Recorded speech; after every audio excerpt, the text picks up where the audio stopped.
Bismillahirrahmanirrahim. Assalamualaikum warahmatullahi wabarakatuh. Terima kasih atas kesempatan yang diberikan. Izinkan saya, Dr. Hafid Al-Christian, yang akan melakukan presentasi dalam rangka sebagai dokumen pernyataan diri dosen unjuk kerja Tridharma Perguruan Tinggi bidang pengajaran. Sebelumnya, izinkan saya memperkenalkan diri. Saya adalah seorang dosen aktif sejak tahun 2017 dengan home base di program studi S1 Pendidikan Dokter Fakultas Kedokteran UNUSA. Pendidikan formal saya S1 Pendidikan Dokter FK UNER dan spesialis 1 Kedokteran Jiwa di kampus yang sama di FK UNER. Mata kuliah yang diampu ada beberapa. Yang utama yang saya ampu sekarang ini adalah Ilmu Kedokteran Jiwa, S1 dan Profesi. Izinkan saya untuk menjelaskan lebih jauh tentang mata kuliah Ilmu Kedokteran Jiwa atau Psikiatri dengan garis besar penjelasan sebagai berikut.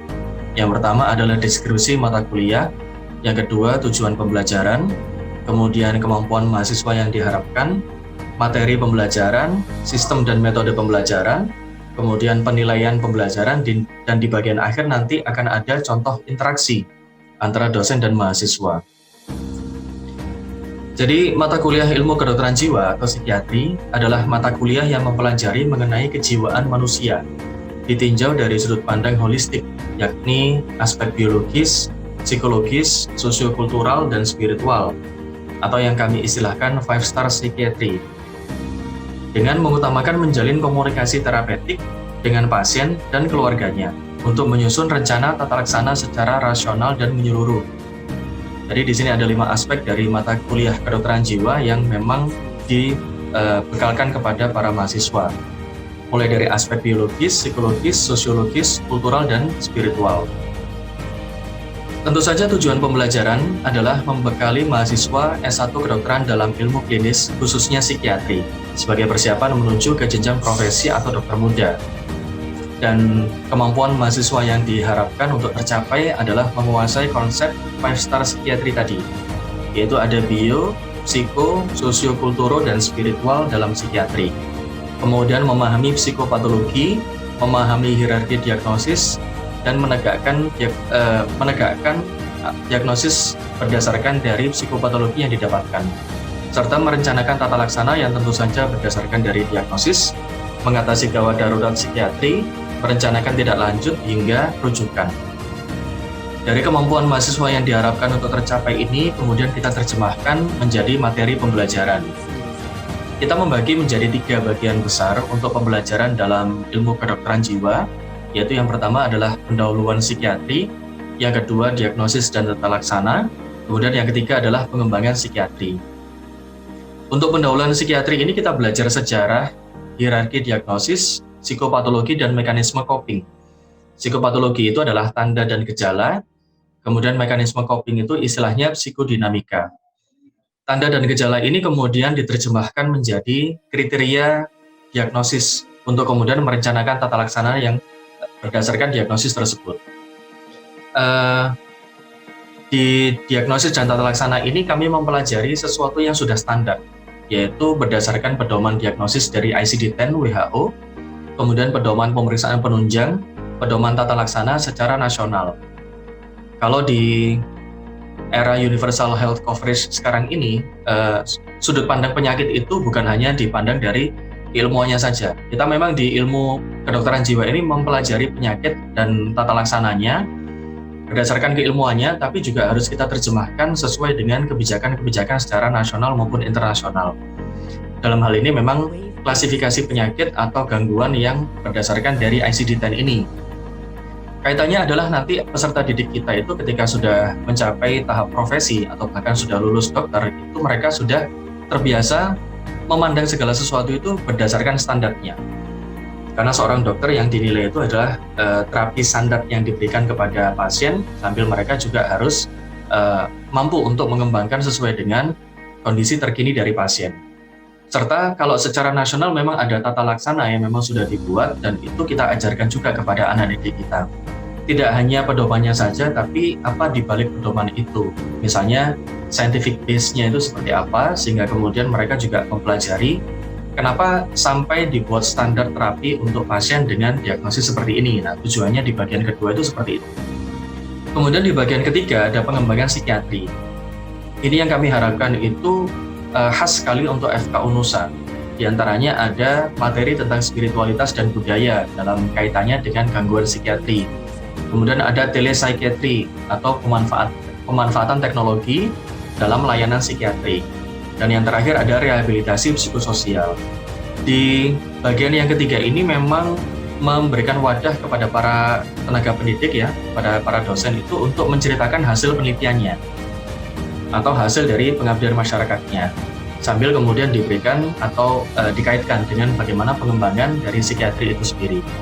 Sehingga dari materi pembelajaran ini kita bisa melihat bahwa anak didik kita itu mempelajari sesuatu yang memang sudah standar, mempelajari scientific base-nya atau dasar-dasar ilmiah dari suatu gangguan maupun tata laksana. Juga kita ajarkan atau kita bekalkan tentang pengembangannya, jadi ada sisi futuristiknya, di mana memang masa depan itu adalah milik mereka, gitu kan? Sehingga mereka kita kenalkan ada beberapa aspek pengembangan dari psikiatri itu, dan memang kewajiban bagi seorang dokter itu adalah long life learning, gitu ya, belajar sepanjang hayat. Itu yang ingin kita tanamkan kepada anak didik kita. Dari materi pembelajaran ini kemudian kita tentukan bahan ajar. Kalau acuan utama yang kami miliki sekarang ini memang ada beberapa buku standar. Yang pertama adalah tentang catatan ilmu kedokteran jiwa, ini disusun oleh Prof. Maramis. Ini memang pembelajaran yang standar yang sejak S1, kemudian sejak spesialis yang dulu saya miliki, dan dari ilmu-ilmu dasar ini kita kemudian mengaitkan dengan perkembangan yang terkini begitu. Kemudian ada pedoman penggolongan dan diagnosis gangguan jiwa edisi 3 atau PPDGJ 3. Ini merupakan turunan praktis dari ICD-10 milik WHO. Kemudian yang berikutnya adalah panduan praktis penggunaan klinis obat psikotropik. Ini seperti yang kita ketahui memang obat-obatan dalam psikiatri itu seringkali disalahpahami sebagai narkoba begitu ya. Sehingga kemudian sejak awal mereka sebagai calon dokter di S1 itu mereka paham bahwa ada perbedaan mendasar antara obat psikotropik dengan obat-obatan narkoba. Nah, ini hal-hal standar yang kita bekalkan kepada anak didik kita. Kemudian yang terakhir ada hasil riset dan publikasi tenaga pendidik atau dosen. Ini memang kita bekalkan terutama wadahnya tadi yang di bagian ketiga sebagai wadah pengembangan. Jadi kita juga menceritakan bagaimana riset atau publikasi terkini baik yang berdasar dari penelitian maupun pengabdian masyarakat para dosen. Untuk topik-topik yang klasik seperti depresi, skizofrenia, tentu saja terintegrasi dengan pembelajaran di bagian 2, diagnosis dan tata laksana. Tapi untuk hal-hal yang sifatnya di luar penyakit atau di luar gangguan, misalnya kaitannya spiritualitas dengan psikiatri, banyak orang yang mengatakan terapi doa, terapi aromaterapi dan macam-macam, itu kita berikan wadah di pengembangan melalui riset dan publikasi para dosen. Jadi ini kita kenalkan kepada para peserta didik kita supaya mereka melihat bahwa pengembangan ilmu ini sangat luas dan mereka berkesempatan untuk mengembangkan apabila mereka memiliki minat. Kemudian sistem pembelajaran memang pada dasarnya utamanya adalah tatap muka, tapi selama masa pandemi kami lakukan secara hybrid, yaitu kombinasi antara daring dan online, daring dan luring ya, daring atau online, luring atau offline. Untuk daring ini kita menyiapkan recorded session, jadi ada monolog, dosen memberikan perkuliahan secara monolog kemudian direkam, kemudian ada juga live session untuk mewadahi interaksi online melalui Zoom atau Google Meet, dan ada e-Sorogan Unusa. E-Sorogan Unusa ini merupakan portal yang bisa diakses oleh semua mahasiswa dan semua link bank dokumen kita letakkan di situ. Linknya recorded session ini atau kemudian link dari Zoom-nya itu semuanya kita letakkan di situ, sehingga ketika anak-anak ingin mengakses perkuliahan mereka tinggal masuk di e-Sorogan itu, memasukkan username dan password, kemudian mereka tinggal klik link yang sudah diberikan oleh admin maupun dosen yang tersedia di sana. Jadi mereka nggak susah payah untuk japri melalui WhatsApp untuk link Zoom atau Google Meet-nya. Mereka tinggal masuk di e-Sorogan Unusa itu. Kemudian ada luring offline. Tentu saja kita harus memperhatikan protokol kesehatan, karena bagaimanapun pendidikan klinis itu kadang-kadang nggak bisa tergantikan dengan online, sehingga kami masih membuat kayak semacam small group discussion itu. Kalau seandainya memungkinkan kelompok besar, ya kelompok besar, klasikal besar gitu kita lakukan. Tapi kalau misalnya nggak memungkinkan, maka ada small group discussion. Jadi beberapa mahasiswa itu kita pecah menjadi kelompok-kelompok kecil untuk kemudian melakukan diskusi terkait dengan materi yang sudah diberikan. Gitu. Tenaga pengajar bisa datang sesuai dengan jadwal apa yang ditentukan, gitu ya. Kemudian yang berikutnya ada hospital visit. Jadi hospital visit ini kita memperkenalkan dengan pasien yang real, gitu ya. Dan ini juga sangat-sangat tergantung dengan etika yang berlaku pada saat itu. Jadi misalnya pasiennya nggak mengizinkan, nggak berkenan bertemu, ya sudah, nggak bisa kita temukan dengan mahasiswa. Juga tergantung dengan protokol kesehatan di rumah sakit ya, karena ini memang hospital visit harus memperhatikan protokol kesehatan yang berlaku. Kemudian untuk metode pembelajaran kita buat dua macam, yaitu asinkronus dan sinkronus. Asinkronus ini semua materi perkuliahan diunggah di bank dokumen di Google Classroom. Nanti akan ada contohnya, kemudian diberikan sejak pertemuan pertama, yaitu kontrak perkuliahan. Sehingga semua data, semua dokumen pembelajaran, baik itu recorded session atau ringkasan materi ini ya, dalam PowerPoint, kemudian textbook dan jurnal sebagai bahan diskusi, itu kita semuanya unggah di Google Classroom dan linknya kita tautkan di eSorogan Unusan. Nah ini delivery-nya yang kemudian sistemnya memang satu arah ya. Ada recorded session seperti ini, presentasi yang direkam yang kemudian bisa disimak sejak awal perkuliahan. Sehingga mereka tidak menunggu jamnya belajar untuk jamnya kuliah materi itu untuk membaca. Jadi mereka bisa melakukan kapanpun. Waktunya cukup fleksibel dan kita memicu adanya upaya belajar mandiri dari para mahasiswa. Kemudian ada namanya sinkronus. Nah ini mewadai untuk interaction ya, diskusi dua arah antara dosen dan peserta didik melalui virtual meeting, aplikasi Zoom atau Google Meet, dan dapat juga luring via group discussion dan hospital visit. Sekali lagi, kami harus memperhatikan protokol kesehatan yang berlaku pada saat itu. Kemudian untuk assessment atau penilaian pembelajaran itu dilakukan dengan beberapa proporsi. Yang pertama, ujian tengah blok itu 30%, ujian akhir blok itu 40%, attitude saat perkuliahan termasuk presensi dan kehadiran, termasuk keaktifan itu 20%, tugas seperti jurnal, pre dan post test itu sebesar 10%. Kenapa kemudian kami meletakkan attitude itu di nomor 3, jadi mendapatkan proporsi yang lebih besar daripada tugas ya. Karena kami beranggapan bahwa seorang calon dokter itu attitude-nya memang harus dibentuk semenjak dia kuliah di S1. Sehingga bagaimana attitude mereka pada saat berdialog atau berdiskusi dengan teman-teman sejawatnya, begitu kan? Bagaimana mereka bersikap terhadap pendapat yang berbeda, begitu. Ini semuanya juga kita nilai pada saat pembelajaran. Gitu. Sehingga kita sebenarnya mendorong upaya untuk tatap muka, begitu ya. Sekali lagi kita coba fleksibel karena memang terkait dengan protokol kesehatan yang berlaku. Ini adalah contoh penyiapan materi ajar melalui Google Classroom. Jadi ketika kita klik satu bagian topik ini, maka akan muncul dua macam materi ya. Ini contohnya ada slideshow-nya atau ada PowerPoint-nya, dan kemudian ada video pembelajaran. Video pembelajaran ini sebagian kita unggah di Google Photos karena memang ternyata lebih mudah diputar, lebih mudah diakses daripada Google Drive. Sebagian masih ada di Google Drive. Nah, ketika diklik maka muncul video pembelajaran seperti ini. Ini monolog dari dosen yang direkam sebagai bagian dari recorded session-nya itu. Kemudian ini contoh penugasan melalui Google Classroom. Jadi ada tenggat waktunya. Misalnya kalau ini ada beberapa tenggat waktu yang pagi dan sore ya. Jadi misalnya kalau yang pagi ini biasanya memang pre dan post test mengiringi dari tatap muka yang terjadi baik online maupun offline ya, maupun hospital visit. Setelah itu mereka mengerjakan post test.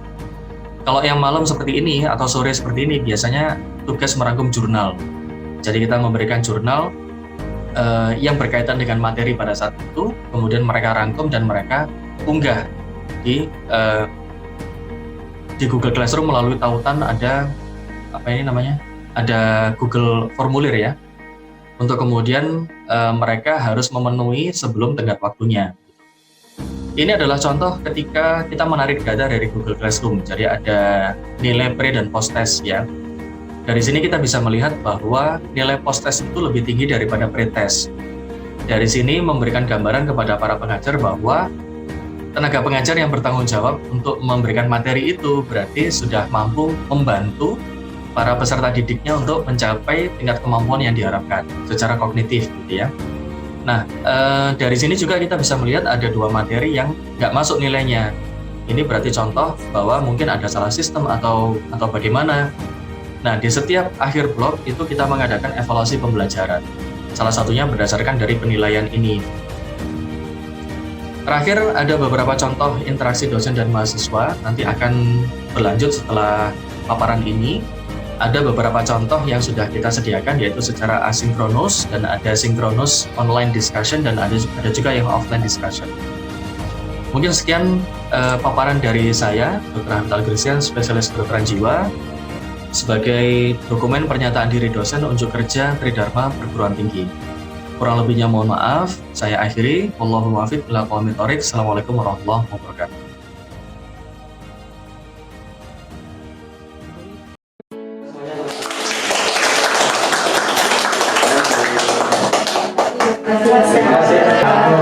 Sebelum kita mulai kuliah pada pagi hari ini, kita mulai dengan berdoa dulu. Silakan, ada salah satu yang memimpin berdoa.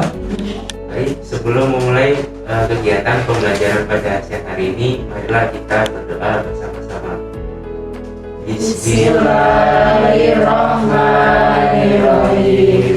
Raditu billahi rabban wa bil islami dinan wa bi Muhammadin nabiyyan wa rasulan. Rabbi zidni ilma, Rabbi shrah li sadri wa yassir li amri wahlul 'uqdatam min lisani yafqahu qawli. Ya, sesi yang pertama kita presentasi singkat dari saya, terus kemudian yang kedua nanti Heru sama Fatima buat jelasin kerangka kayak semacam alternatif tambahan. Tapi kalau kita menyebutnya itu bukan alternatif. Kalau alternatif kan nggak pengganti ya, dan ini komplement. Komplement itu tambahan. Jadi kalau kita bicara complementary medicine, itu sebenarnya dia melengkapi ya. Dia melengkapi. Nah, teman-teman yang DM itu kemarin mencet ya. Kita sudah berjuang mencetnya semakin bolak-balik ini. Gak terlalu agresif ya, gak terlalu agresif. Nah, ini yang S1, pasiennya ini agresif kabeh. Jadi pasiennya itu rata-rata agresif. Terus ada beberapa perilaku mencet itu, kalau misalnya dikasih aromaterapi itu kan dia kayak semacam semakin lapar ya, sukrosanya itu kan semakin meningkat gitu loh ya. Ya di tingkat manusia. Jadi mungkin nanti Heru sama Fatima bisa jelasin kira-kira kerangka konsepnya untuk terapi ke manusia itu seperti apa. Sedikit banyak berbeda. Kalau di kemarin yang ada di DM itu kan ada 4 kelompok perlakuan ya. Kalau ini cuma 2 ya, dikasih sama nggak dikasih gitu. Bener ya? Gitu ya? Semoga jelasin sambil ditulis sama Heru. Punyanya Heru, bukan punyanya Fatima. Oh ya, tadi Heru jelaskan. Itu terjadi karena ketidakseimbangan listrik di otak, yaitu diperankan oleh amigdala dan insula dan korteks orbital frontal dan singulus anterior. Pada amigdala dan insula ini sebagai eksitasi oleh serotonin. Apabila pada pasien psikiatri mayor, maka serotoninnya menurun, norepinefrinnya meningkat, dopaminnya meningkat. Hasilnya bagaimana? Serotonin menurun, hambatannya berkurang dari korteks orbital frontalnya sehingga otak pasien tersebut atau jalur listrikannya. Di sini masuk aromaterapi dengan zat aktifnya yaitu linalol dan linalil asetat yang akan memberikan efek GABAergik, yaitu menekan trimonoamin seperti serotonin, norepinefrin dan dopaminnya, sehingga obat escitalopram yang mana menghambat ambilan serotonin sehingga hambatannya ini tidak seberapa berkurang, sehingga amigdala dan insula mampu dihambat oleh korteks orbital frontal dan tidak seimbang. Coba diulangi dari yang amigdala, insula, korteks orbital frontal. Intinya dari situ soalnya. Gimana tadi, Jero? Amigdala sama insula. Ini sama ini kok akhirnya kemudian jadi ketidakseimbangan. Soalnya kontrol perilaku itu ada di dua sini, sehingga ada dinamika sampai kemudian baru di sana. Coba fokus di sini dulu. Baik. Dan singular anterior. Amigdala dan insula ini ditugaskan sebagai eksitasi atau supply. Di garis bawah ya, eksitasi. Eksitasi atau supply. Amigdala atau insula itu memang dia banyak kalau secara seluler itu yang dia sudah masuk di neuro itu sel-sel amigdala sama insula itu sel-sel yang glutamergic. Jadi dia itu memang banyak sekali memberikan respon atau memberikan sinyal neurotransmitter. Gitu. Makanya dia menjadi pusat emosi ada di situ. Ya. Oke, lanjut. Kalau yang konteks orbital frontal dan korteks singular anterior ini baru bisa. Oke. Jadi kalau mungkin teman-teman yang DM itu tahu ada namanya itu sindroma disinhibisi. Kalau pasien stroke itu biasanya emosinya menjadi gak stabil ya. Terus mungkin kita pernah tahu orang yang hipertensi, darah tinggi itu seringkali kemudian emosi regulasinya juga terganggu. Nah, itu namanya sindroma disinhibisi. Itu gara-garanya apa? Orbitofrontal sama sinusoid anterior itu tidak mampu memberikan kontrol terhadap pusat emosi yaitu amigdala. Nah, itu akhirnya kemudian pasien itu mengalami baru biasa dari situ. Jadi kalau misalnya pada kasus-kasus yang tumpang tindih antara psikiatri sama neuro itu seringkali fokusnya ada di sini, orbitofrontal sama amigdala insula. Oke, mungkin ada yang bertanya dari sini? Oke, mungkin ada pertanyaan? Bertanya dokter dulu yuk, silakan. Nanti bertanya dokter. Silakan deh. Tadi kan Hero menjelaskan bahwasanya level resonans lain kan memiliki fungsi sama seperti obat golongan SSRI. Nah, itu apa manfaatnya bagi pasien seperti Mayer yang sedang mengalami gelisah? Baik, Ekspedisi izin menjawab.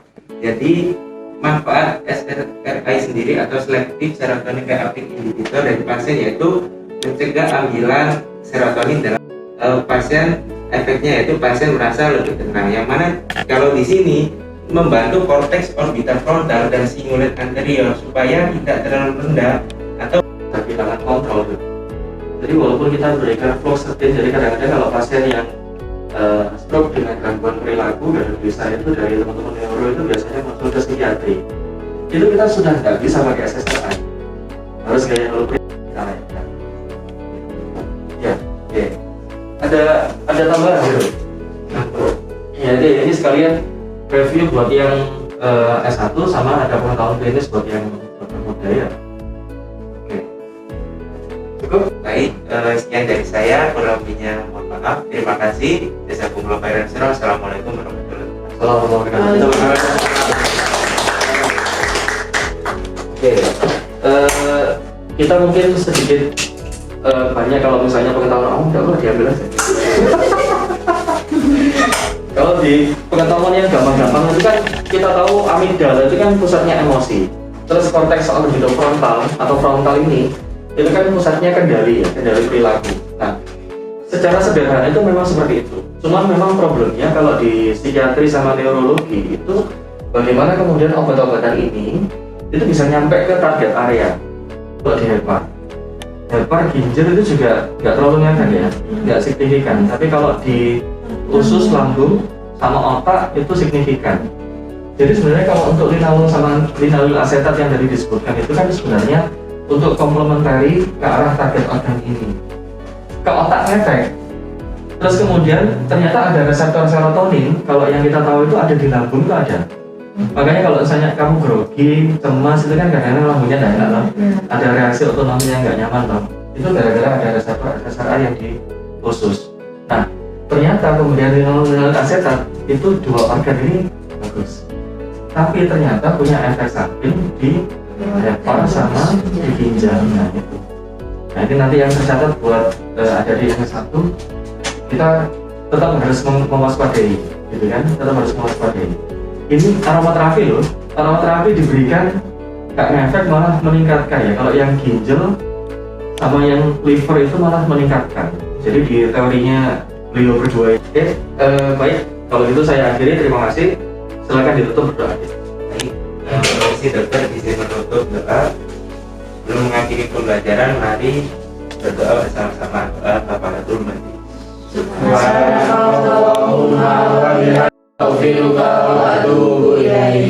Baik, terima kasih. Assalamualaikum warahmatullahi wabarakatuh. Semuanya.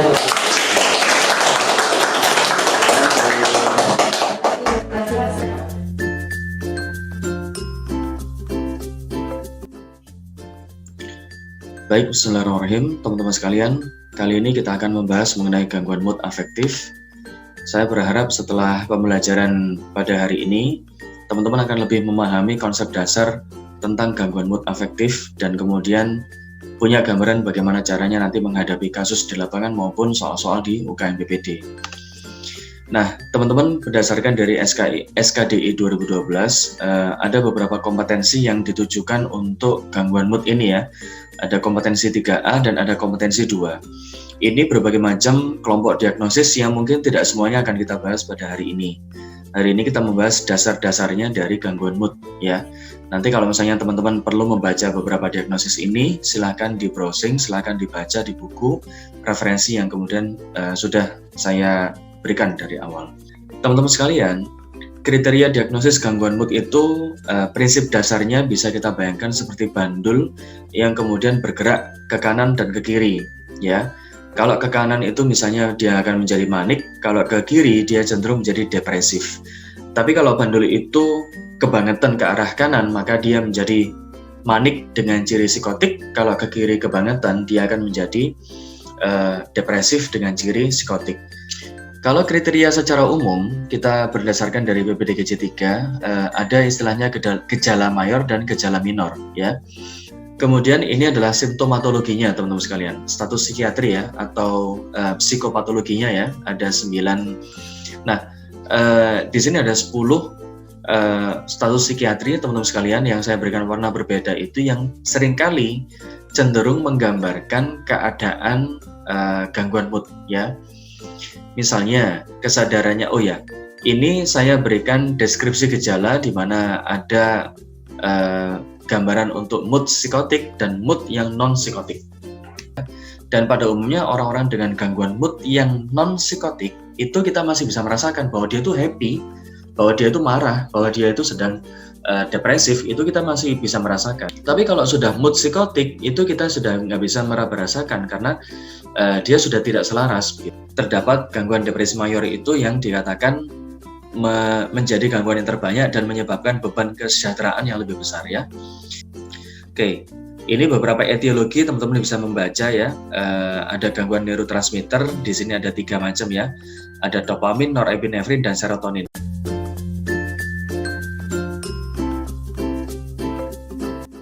Oke, di sini ada beberapa bagian. Yang pertama tadi adalah orientasi. Yang kedua ini adalah registrasi dari memori ya. Terus kemudian atau kalkulasi. Terus kemudian yang keempat ini adalah recall memory ya. Terus kemudian yang kelima ini adalah language atau bahasa. Terus kemudian yang keenam ini adalah bahasa juga tapi untuk yang pengulangan atau repetisi. Sedangkan interpretasinya itu seperti ini. 27-30 normal, 22-26, curiga gangguan fungsi kognitif, kurang dari 21, pasti gangguan fungsi kognitif. Ada pertanyaan dari sini? Bertanya lagi dok. Dan ini di buku kakak ini nilai MMSE dipengaruhi oleh usia dan tingkat pendidikan. Nah berarti ini kayak ada kriteria pasiennya itu gimana ya? Apa ada kriteria khususnya? Kalau kita pada prakteknya itu patokannya dia lulus SD itu dianggap bisa MMSE karena MMSE itu didesain untuk pasien-pasien yang paling nggak punya pengetahuan dasar. Teman-teman nanti silakan dipraktekkan ya, saya mohon maaf mungkin waktunya nggak cukup untuk mempraktekkan, jadi silakan nanti latihan satu sama lain supaya paling nggak terbiasa dan saat ujian nanti lebih lancar ya. Baik, saya akhiri, terima kasih. Assalamualaikum warahmatullahi wabarakatuh. Waalaikumsalam warahmatullahi wabarakatuh. Terima kasih.